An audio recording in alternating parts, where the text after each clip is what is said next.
that there is an absolute relationship between the inner essence of our being and our awareness and our relationship with what we call the outer. They're actually not separate. They're just different ends of the spectrum.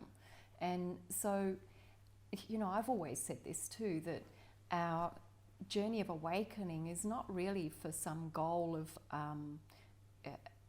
ourself or an isolated insular experience. It's actually to be able to bring ourselves wholly and consciously into the world and to know that we are it, and that we're not, as an individual, selectively it.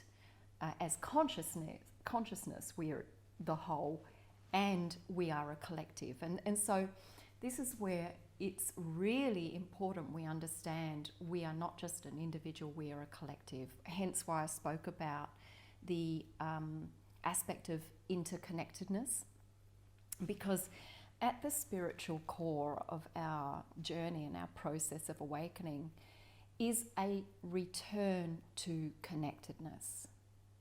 That's what it's about, isn't it? Enlightenment is about being one with all.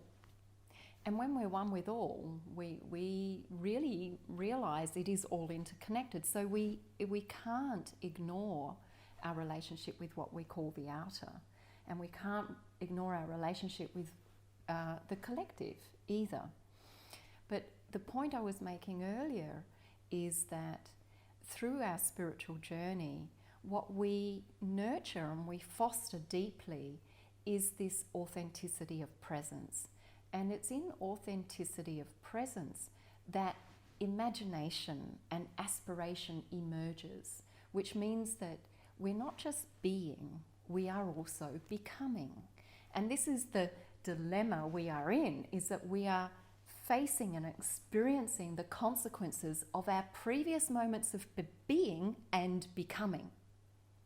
So everything we're experiencing now is the result of our previous states of being, our previous states of thinking, believing, and creating. And so, as I commented, everything is energy. And it's a flow and a balance between static, passive, and contracting or collapsing energies, and expanding, opening, and creating energies. So actually, spirituality is about expanding and opening.